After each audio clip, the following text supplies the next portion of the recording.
வணக்கம். இன்றைக்கி உங்கள் மதுரை தங்கச்சி சமையலில் ரொம்பவே ஈஸியாக செய்யக்கூடிய சுண்டைக்கடலை காரக்குழம்பு எப்படி வைக்கிறதுன்னு பார்க்கலாம். ஒரு பாத்திரத்தில் 1 ஸ்பூன் எண்ணெய் விட்டுக்கோங்க, 1 ஸ்பூன் சோம்பு போட்டுக்கோங்க, அரை வெங்காயம் கட் பண்ணி அரை வெங்காயம் இதில் போட்டுக்கோங்க, ஒரு தக்காளி போட்டுக்கோங்க. வெங்காயம் கொஞ்சம் கூடவே வதங்கிருச்சு, கண்டுக்காதீங்க, சமையலில் இதெல்லாம் சகஜமாப்பா, விட்டுருங்க.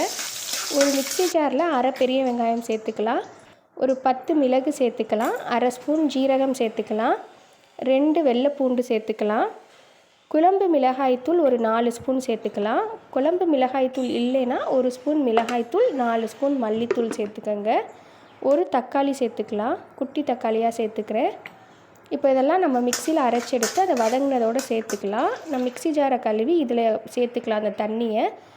நைட்டு நான் ஒரு ஊற வச்சுருக்கேன் சுண்டல் 8 மணி நேரம். இந்த சுண்டலை ஒரு 4 விசில் குக்கரில் வச்சு எடுத்துகிட்டேன், அதையும் இதில் நான் மிக்ஸ் பண்ணிவிட்டேன். இப்போது நெல்லிக்காய் சைஸ் அளவுக்கு புளி கரைச்சி அதில் ஊற்றிடலாம். குழம்பு கொதி வரும்போது நம்ம புளி கரைச்சி ஊற்றிடணும். இப்போ அரை மூடி தேங்காய், ஒரு ஸ்பூன் சோம்பு போட்டு அரைச்சி ஊற்றிடலாம். இதுதான் டேஸ்ட்டு கொடுக்கும் காரக்குழம்புக்கு. இப்போ நல்லா மிக்ஸ் பண்ணி விட்டுருங்க. இது குழம்பு நல்லா கொஞ்சம் வற்றி வரணும்.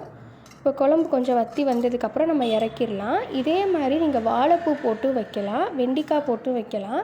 இது ரொம்பவே நீங்கள் கல்யாண வீட்டில் இல்லை ஹோட்டல்லாம் நீங்கள் சாப்பிட்ற காரக்குழம்பு எப்படி இருக்குமோ அதே மாதிரி இருக்கும். அந்த சோம்போட ஃப்ளேவர் ரொம்பவே நல்லாயிருக்கும்.